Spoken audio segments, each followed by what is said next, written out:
त्या कोपावर बसवलेला नदी घुळून राजा तसा कोप आपल्या शिरस्थानावर चढवला. कृष्णेला खोकी घातली. सह्याद्रीच्या कड्या कपाटामध्ये कृष्णा घेऊ लागला आणि राजे राज बनवून बसले. प्रणाम केला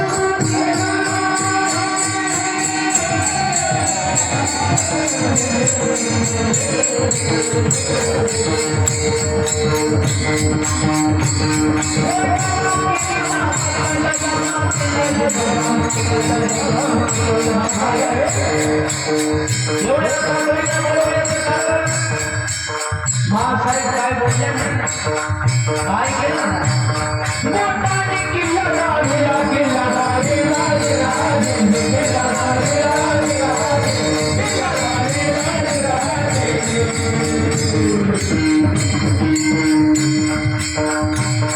राजांना महासाहेबांचा इशारा लक्षात आला पण राजांना आत्ताच मोगलांची कळ काढायची होती म्हणून राजे शांत झाले.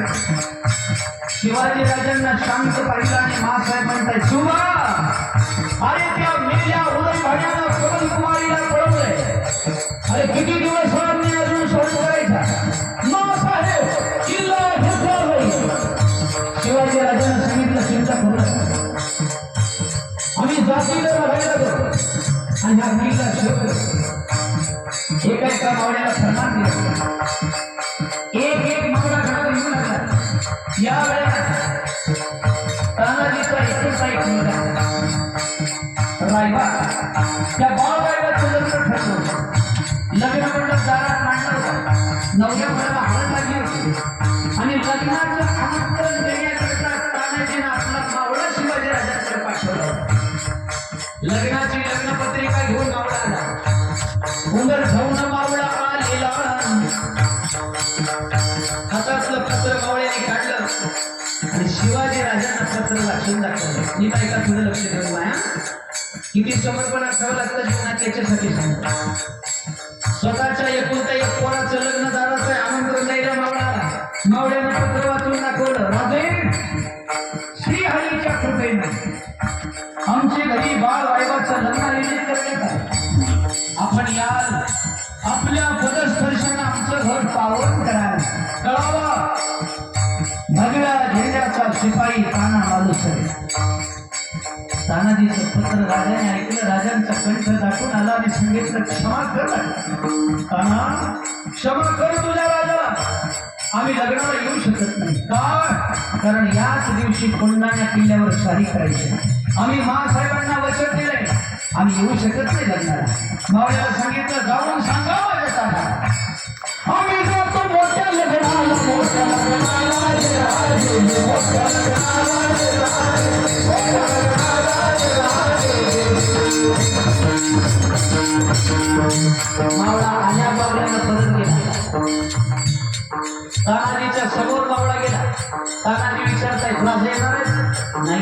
का?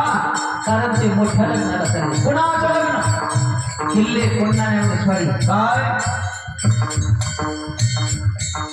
आमच्या राजानं जातीनं लढायला जावं आणि लग्नामध्ये आम्ही वर्गात म्हणून गेलो हे शोधलं जात नाही मला. बायकोला सांगितलं कपडे आणणार किती मोठा त्याग आहे. माझा राजा लढायला जातोय हे तानाजीला कळालं आणि तानाजी म्हणतायत नाही शिवाजी राजांना लढायला जावं आम्ही वर्गात म्हणून गेलो कपडे आण. बायकोनं कपडे आणून दिले. अंगावर पोशाख चढवला. पत्नी म्हणू लागली धनी बा ड्रायव्हरचं लग्न आहे तुम्ही नका जाऊ लढायला. आधी लगीन कोणता मग बा ड्रायव्हर एवढं समर्पण पाहिजे. आणि कोणा किल्ल्यावर स्वारी करायची आणि मग लग्न राहिलं करायचं. स्वतःच्या पोटच्या पोराचं लग्न सोडून या स्वराज्यासाठी आणि शिवाजी राजासाठी लढायला जाणारा जगातला पहिला मावळा तानाजी माणूस. कधी विसरू नका आपल्या धर्मासाठी देशासाठी आणि देवासाठी वेळ काढा. प्रपंच परिवार सत्ता संपत्ती पुन्हा मिळेल पण एकदा का धर्म राष्ट्र झाला तर पुन्हा नाही मिळणार. कामाचे पडदे मुळे करू नाही का? धर्म शिल्लक नाही राहिल्यावर तुमचं घर तुमची संपत्ती काय करायची? लढाईला तानाजी निघाले. तानाजीला पत्नी ओढ लागली. ओढत असताना दिवा विझला. आपलं कोण तानाजी पत्नीला म्हणतात वेळे तुला भीती वाटते? तानाजीनं स्वतःच्या हाताने बायकोच्या कपाडाचं कुंकू पुसलं आणि सांगितलं परत आल्यानंतर लावा. सूर्याजी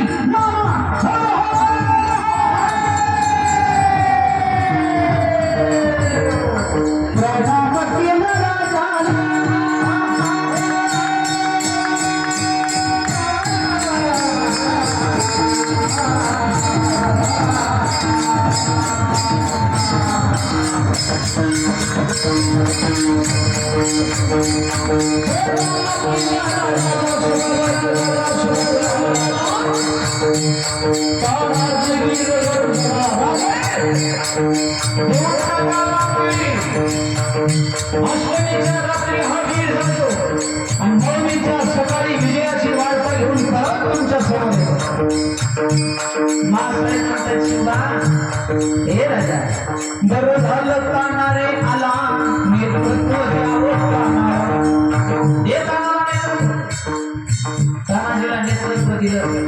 आपला शेला काढून तानाजीला समर्पित केला आणि सांगितलं विजय होण्या. तानाजी आपल्या सूर्याजी सोबत मामासोबत निघाले.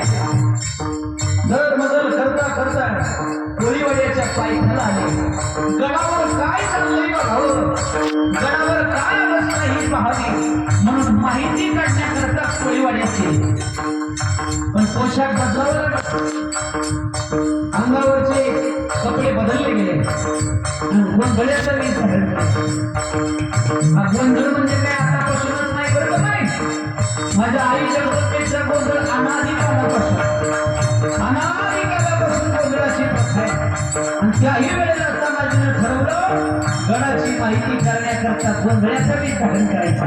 कवड्याची माळ गळ्यात घातली, कपाळाला कुंकुम लावलं, हातामध्ये फोन घेतली आणि तानाजी त्या कोळीवाड्यामध्ये गेले. सूर्याजीच्या गळ्यात शंभर होतं आणि इकडच्या कोळीवाड्यातल्या लहान पोरानं बघितलं. त्याचं नाव होतं गोट्या. त्या गोट्या नावाच्या पोराने या गोंधळाला बघितलं आणि खर्च नाही का पण ते केलं. हो नाही मायला गोंधळी आली.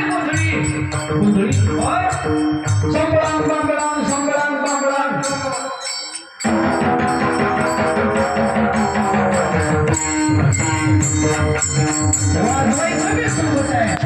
असं जगदंबे बऱ्याच वर्षापासून इच्छा होती तुझा गोंधळ घालावा पण गोंधळी मिळत नव्हता. आज गोंधळ्याला तू पाठवून दिलं जगदंबे. गोंधळ घालू खंडोजी नाही कुठून तानाजीच्या जवळ आले. कुठून आला तुळजापुरावरून. असं कुठं निघाला होता तेवढ्या रात्री. आज गोंधळ घालला रात्र झाली म्हणून आजही मुक्काम आला. असं गोंधळ झाला दिली संकट घालू की गोंधळ तेवढ्यासाठी झालं. नानाचं बोलणं नायकांना कळालं नाही. तो घरला गेला आणि गोंधळाला सुरुवात झाली.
Thank you.